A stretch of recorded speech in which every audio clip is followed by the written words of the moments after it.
அனைவருக்கும் வணக்கம். கிராஃப் தியரியில் இன்னொரு கொஸ்டின் பேப்பர்லேருந்து பார்ட் ஏ கொஸ்டின் பார்க்கலாம். ட்ரா பீட்டர்சன் கிராஃப்னு சொல்கிறாங்க. இது ட்ரா பீட்டர்சன் கிராஃப்னா அந்த கிராஃபில் வந்து 10 பாயிண்ட்ஸும் 15 லைன்ஸ் இருக்கணும். அதுதான் நம்ம பீட்டர்சன் கிராஃப்னு நம்ம சொல்கிறோம்.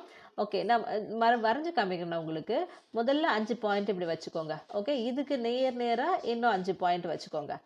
ஓகேவா? இந்த 5 பாயிண்ட்லேருந்து இது ஏபிசின்னு எடுத்துன்னா இதுக்குள்ளே இருந்து இப்படி ஸ்டார் மாதிரி ஒன்று போட்டுக்கோங்க. வெளியே இருக்கிறத கனெக்ட் பண்ணிக்கோங்க. ஓகே, இப்போ இந்த பாயிண்ட்லேருந்து இதை கனெக்ட் பண்ணும்போது உங்களுக்கு 1 2 3 வந்துடும். ஒவ்வொன்றுத்துலேயும் டிகிரி 3 இருக்கிற மாதிரி இருக்கும். இங்கே கனெக்ட் பண்ணுங்கள், இங்கே கனெக்ட் பண்ணுங்கள், இங்கே கனெக்ட் பண்ணுங்கள், இங்கே கனெக்ட் பண்ணுங்கள். ஸோ அப்போ பார்த்தீங்கன்னா 10 பாயிண்ட்ஸ் இருக்கும். லைன் பார்த்தீங்கன்னா இங்கே ஒரு 5 வரைஞ்சோமா, வெளியே ஒரு 5 வரைஞ்சோமா, நேராக ஒரு 5 வந்துடும், 15 வந்துடுச்சு. இதுதான் உங்களுக்கு பீட்டர்சன் கிராஃப். ஓகே, அகைன் இந்த கொஸ்டின் பாருங்க, போன கொஸ்டின் பேப்பர்ல பார்த்து இதுலயும் கேட்டிருக்காங்க பாருங்க. Prove that the sum of degree of the points of a graph G is twice the number of lines. அப்போ ஜின்றது வந்து p q graph. Every line of G incident with 2 points. So sum of degree of V equal to 2 + 2 + q times வருது. ஏன்னா q points இருக்கு, q lines இருக்கிறதுனால அத்தனை 2 வருதுன்னு அர்த்தம். அப்போ மொத்தமாக ஆட் பண்ணும்போது 2 q 2 times number of lines முடிஞ்சிச்சு. அது இந்த கொஸ்டின் ரிப்பீட்டட் கொஸ்டின் பாருங்க. Show that the partition p equal to 6 6 5 4 3 3 1 is not graph. முதல்ல இந்த இருக்க எல்லா பாயிண்ட்ஸும் நம்ம ஆட் பண்ணி பார்க்கறா ஈவன் வருது, ஈவனாக இருக்குது. அதே போல் எத்தனை பாயிண்ட்ஸ் இருக்குது? மொத்தம் 7 பாயிண்ட்ஸ் இருக்குது. p - 1 6, எல்லா டிகிரியும் 6 இல்லைன்னா 6 விட கம்மியாக இருக்குது. அப்போனா நம்ம இது கிராஃபிக்காக இருக்கிறதுக்கு சான்ஸ் இருக்குது.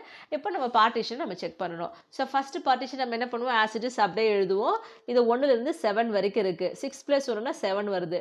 அப்போது 1 விட்டுட்டு D2லேருந்து D7 வரைக்கும் 1 1 கழிச்சு எழுதணும். அதை கழிச்சு எழுதிருக்கோம். இது மாடிஃபைடு பார்ட்டிஷன். இங்கே ஹையஸ்ட்டு லோயர் இருக்குது. அகைன் இங்கே 1 to 6 இருக்குது. 5 + 1னா 6. அப்போது 1 விட்டுட்டு 2லேருந்து ஆரம்பித்து இந்த 6 வரைக்கும் 1 1 கழிச்சு எழுதணும். இப்போ இந்த 5 விட்டுறேன் பாருங்கள். 4ல் 1 போச்சுன்னா இங்கே 3, 3ல் 1 போச்சுன்னா 2, 2ல் 1 போச்சுன்னா 1, 2ல் 1 போச்சுன்னா 1, 0ல் 1 போச்சுன்னா மைனஸ். நெகட்டிவ் வந்துச்சுனாலே which involves negative, hence p is not a graph. முதல்ல இந்த 2 கண்டிஷன் நம்ம செக் பண்ணணும். சம் ஆஃப் டிகிரி வந்து ஈவனாக இருக்கணும். அதே போல் அந்த டிகிரி டிஐ ஒவ்வொன்றத்தோட டிகிரி வந்து less than or equal to p - 1 இருந்தால் தான் இந்த பார்ட்டிஷன் மாடிஃபைட் பார்ட்டிஷன் வச்சு பார்ப்போம். இந்த மாடிஃபைட் பார்ட்டிஷனை நெகட்டிவ் வந்துச்சுனாலே which is not a graph அப்படின்னு நம்ம சொல்கிறோம். ஓகே, அடுத்த கொஸ்டின் பாருங்க. Define n connected graph. Connected graph வேறு, n கனெக்டட் கிராஃப் வேறு. நிறைய பேர் வந்து கனெக்டடும் n கனெக்டடும் ஒன்றுன்னு நினச்சிக்கிறாங்க. ஓகே, கனெக்டட் கிராஃப் வந்து எவ்ரி பேர் ஆஃப் பாயிண்ட்ஸுக்கு நடுவில் நம்மளால ஒரு பார்த்து எழுத முடியுதுன்னா அதை நம்ம கனெக்டட் கிராஃப் சொல்லுவோம். n கனெக்டட் கிராஃப்னா என்ன அப்படின்னா, a graph G is said to be n connected if kappa of G greater than or equal to n. kappa of G னா நமக்கு என்ன அர்த்தம்? which is the minimum number of points whose removal results in a disconnected or trivial graph. Okay, அந்த kappa G minimum number of points remove பண்ணால் நமக்கு disconnected கிராஃபோ trivial கிராஃபோ வருது இல்லையா? அந்த நம்பர் ஆஃப் பாயிண்ட்ஸ் தான் நம்ம காப்பான்னு சொல்கிறோம். அந்த காப்பா வந்து greater than or equal to n இருந்துச்சுன்னா அந்த n வந்து என்ன வேணாலும் இருக்கலாம். என்ன இருக்கோ அத்தனை கனெக்டட்னு நம்ம சொல்கிறோம். இப்போ 2 இருந்தால் அது 2 கனெக்டட் சொல்லுவோம். காப்பா ஆஃப் ஜி வந்து greater than or equal to 3 இருக்குது அப்படின்னா அது 3 கனெக்டட் சொல்லுவோம். அந்த மாதிரி. ஓகே, அடுத்த கொஸ்டின் பாருங்க. If m not equal to n prove that Kmn is நான் ஹாமில்டோனியன். Kmnன்றது வந்து கம்ப்ளீட் பைபார்ட்டட் கிராஃப். ஒரு வெர்டெக்ஸ் செட்டில் 3 இருக்குது, இன்னொரு வெர்டெக்ஸ் செட்டில் வந்து ரெண்டு பாயிண்ட்ஸ் இருக்குன்னு அர்த்தம். அதான் இங்கே எழுதியிருக்கேன். இன் Kmn வெர்டெக்ஸ் செட் V வந்து யூனியன் ஆஃப் 2 செட்டாக எழுதுறோம் இல்லை, V1 யூனியன் V2. அதில் number of points in V1 வந்து m, number of points in V2 வந்து n. Each vertex of V1 வந்து ஹேஸ் டிகிரி n. ஏன்னா இந்த V1 வந்து V2ல இருக்கிற எல்லா பாயிண்ட்டோட இன்சிடென்ட் ஆகிருக்கும், எல்லா பாயிண்ட்டோட ஒரு லைன் இருக்கும் இல்லையா? அப்போ அதுக்கு V1ல இருக்கிறதுக்குலாம் என்ன டிகிரியாக இருக்கும்? n டிகிரியாக இருக்கும். V2ல இருக்கிற ஒவ்வொரு பாயிண்ட்டுக்கு டிகிரி என்னவா இருக்கும்? m இருக்கும். m not equal to n இருந்துச்சுன்னா there will be at least one vertex with a degree different from n இருக்கும். So which making it impossible to form a Hamilton cycle. Hamilton cycle which contains all the points இருக்கணும் and all the edges இருக்கணும் இல்லையா? அது இல்லாமல் இருக்கிறது தான் இங்கே.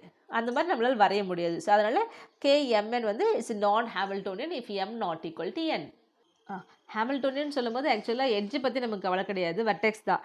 எல்லா வெர்டெக்ஸும் எக்ஸாக்ட்லி 1 தான், ஒரே ஒரு வாட்டி தான் இருக்கணும். கரெக்டாக? ஹாமில்டோனியன் சைக்கிள் வந்து it contains every vertex only 1. Okay, நம்ம அதை தான் ஹாமில்டோனியன் சொல்லுவோம். ஹாமில்டோனியன் பார்த்து நான் தான் சொல்லுவேன். அப்போ ஒரே ஒரு பாயிண்ட் மட்டும் திருப்பி ரிப்பீட் ஆகலை ஹாமில்டோனியன் சைக்கிளில். ஓகே, அந்த மாதிரி நம்மளால வரைய முடியாது எப்போ m not equal to n இருந்துச்சுன்னா. ஸோ அதனால kmn வந்து இஸ் நான் Hamiltonian if m not equal to n. அடுத்த கொஸ்டின் பாருங்க, prove that every connected graph has a spanning tree. அதாவது ஒரு கனெக்டட் கிராஃபில் வந்து பார்த்தீங்கன்னா கண்டிப்பாக அங்கே ஒரு ட்ரீ இருக்குன்ட்டு சொல்ல வர்றதா ஸ்பேனிங் ட்ரீ நம்ம சொல்கிறோம். ஓகே, ஜின்றது என்ன சொல்லியிருக்காங்க, கனெக்டட் கிராஃப் சொல்லியிருக்காங்க. அப்போ டீன்றது நம்ம என்ன எடுத்துக்கோம், be a minimal connected spanning subgraph G. Spanning subgraph of ஜினா அதில் இருக்கிற பாயிண்ட்ஸ் வச்சே வர்றது இல்லையா, பாயிண்ட் செட்டு அதில் இருக்கிறதே வருது, எட்ஜ் மட்டும் ரிமூவ் பண்ணலாம். ஓகே, இப்போ நம்ம என்ன பண்ணுறோம், எனி லைன் எக்ஸ் ஆஃப் டீயை வந்து நம்ம ரிமூவ் பண்ணுறோம். அப்போ டி மைனஸ் எக்ஸ் வந்து நமக்கு என்னவாக இருக்கணும்னா அது நமக்கு டிஸ்கனெக்டடாக இருக்கும். அப்போ டிஸ்கனெக்டடாக இருந்த எக்ஸுக்கு என்னென்னு பேர், பிரிட்ஜுன்னு பேர். Okay, hence T is acyclic. டிஸ்கனெக்டடாக இருக்குது, பிரிட்ஜாக இருக்குது. அப்போ டி என்னென்னு அர்த்தம், அசைக்ளிக். சைக்கிள்னா ஆரம்பிச்சதுலேயே முடியுது, அந்த மாதிரி இல்லை இல்லையா, அசைக்ளிக்காக இருக்குது. ஒரு அசைக்ளிக்லாம் இருக்குது ஆனால் கனெக்டட் கிராஃபாக இருக்குன்னா அது எதனோட டெஃபினேஷன், ட்ரீயோட டெஃபினேஷன். அப்போ ஒரு கனெக்டட் கிராஃப்குள்ளே ட்ரீ இருக்குது, ஹென்ஸ் இஸ் ஏ ட்ரீ. அதை தான் நம்ம என்ன சொல்கிறோம், ஸ்பேனிங் ட்ரீன்னு நம்ம சொல்கிறோம்.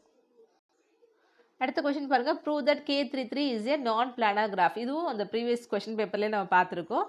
இந்த இடத்துல நம்ம என்ன பண்ணுவோம், K33ன்னு சொல்லும்போது complete graph of complete bipartite graph of 3 points இருக்குன்னு அர்த்தம். அப்போ இதில் 3 + 3னா மொத்தம் 6 பாயிண்ட்ஸ் இருக்கும். இந்த 3 பாயிண்ட்ஸ் இதில் இருக்க ஒவ்வொரு 3 பாயிண்ட்ஸோட லைன் இன்சிடென்ட்டாக இருக்கும். அப்போ 3 × 3 9 எட்ஜஸ் இருக்கும் உங்களுக்கு. அப்போ எப்பவுமே KMN நம்ம சொல்கிறோம் அப்படின்னா KM, நம்பர் இதில் எவ்வளோ பாயிண்ட்ஸ் இருக்கும் அப்படின்னா P வந்து M + Nன்னு அர்த்தம். எத்தனை எட்ஜஸ் இருக்கும் அப்படின்னா M × Nன்னு அர்த்தம். ஓகே, இது ரிசல்ட்டாகவே நீங்கள் ஞாபகம் வச்சுக்கலாம். ஓகே, அப்போ இங்கே P வந்து நமக்கு 3 + 3னா 6, 6 ≥ 3 இருக்குது. 2P - 4 நம்ம என்னென்னு செக் பண்ணணும். 2P - 4 வந்து 8 இருக்குது. அப்போ Q <= 2P - 4 கிடையாது. ஸோ அதனால் இட்ஸ் நான் பிளானர். ஓகே, அடுத்த கொஸ்டின் பாருங்க, if the graph P1 Q1 and P2 Q2 are homeomorphic then prove that P1 + Q2 = P2 + Q2. Okay, முதல்ல ஹோமோமார்பிக் சொல்கிறாங்க இல்லையா, இந்த ஹோமோமார்பிக் சொல்கிறதுக்கு அங்கே என்ன பண்ணணும் அப்படின்னா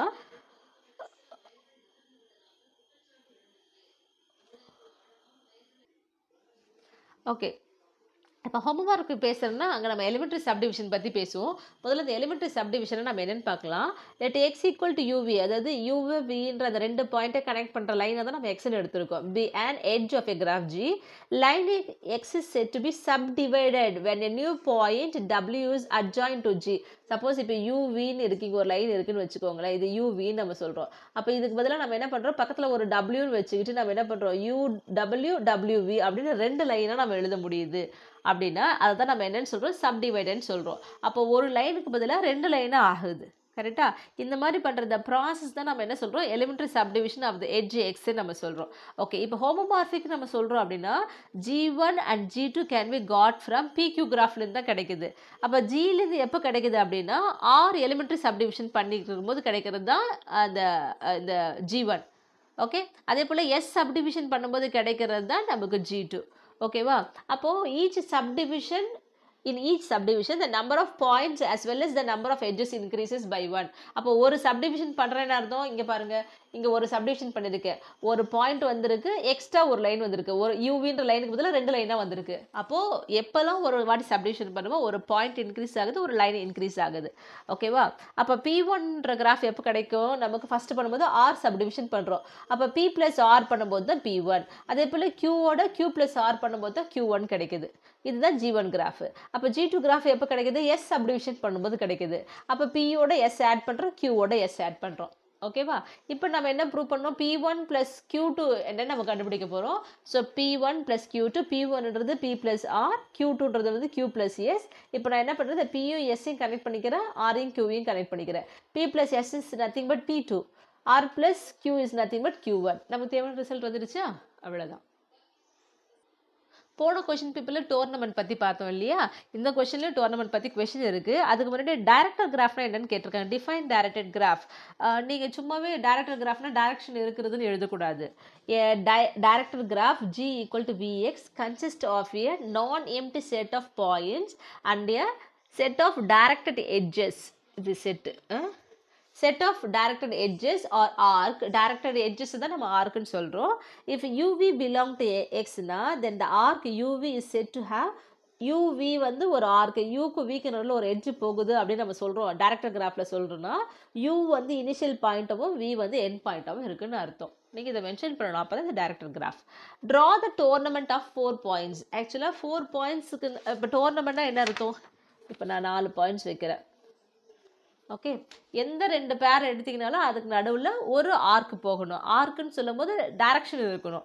இப்போ நான் இங்கே இது V1 V2 V3 V4 நான் எடுக்கிறேன்னு வச்சுக்கோங்களேன். இப்போ V1லேருந்து V2க்கு ஒரு ஆர்க் ஒன்று 1லேருந்து 2க்கு போடும், இல்லை 2லேருந்து 1க்கு வரும். நீங்கள் எப்படி போட்டாலும் ஓகே தான். இப்போ நான் 1லேருந்து 2க்கு ஒரு ஆர்க் போட்டிருக்கேன். இப்போ அடுத்தது 1லேருந்து 4க்கு வரணும். இல்லைன்னா 4லேருந்து கூட நான் 1க்கு போடலாம். ஓகே, 2லேருந்து 4க்கு டைரக்ஷன் நீங்கள் 2லேருந்து போகிறீங்களா 4லேருந்து 2க்கு போகிறீங்களா, எப்படி போட்டாலும் ஓகே தான். ஸோ இங்கே இப்போ டைரக்ஷன் ஒன்று V1லேருந்து V3க்கு போடுங்க, இல்லை 3லேருந்து 1 ஏதாவது ஒன்று தான் போடணும், ரெண்டுத்தையும் போட்டுக்கூடாது. ஓகே, V3லேருந்து V4க்கு இப்போ எல்லாத்துக்கும் வந்துச்சு. இப்போ 2க்கு 3க்கு இல்லை பாருங்கள், இங்கே ஒன்று வரைஞ்சிடுங்க, இந்த டைரக்ஷன் போட்டுருங்க. அப்போ இதுதான் டோர்னமெண்ட். அப்போ நீங்கள் வித் டைரக்ஷனோட போடணும். நான் என்ன பண்ணலாம், இப்போ டைரக்ஷன் மாற்றி எழுதலாம். இதே V1 V2 V3 V4. இப்போ V1லேருந்து V2 போட்டிருக்கலாம், அதுக்கு பதிலாக V2லேருந்து V1 போடலாம். மீதெல்லாம் அப்படியே கூட இருக்கலாம். ஆனால் வித் டைரக்ஷனோட நீங்கள் வரையணும். டைரக்ஷன் நீங்கள் எப்படி வேணாலும் போடுங்க, எப்படி போடுங்க, பட் டைரக்ஷன் இருக்கணும்.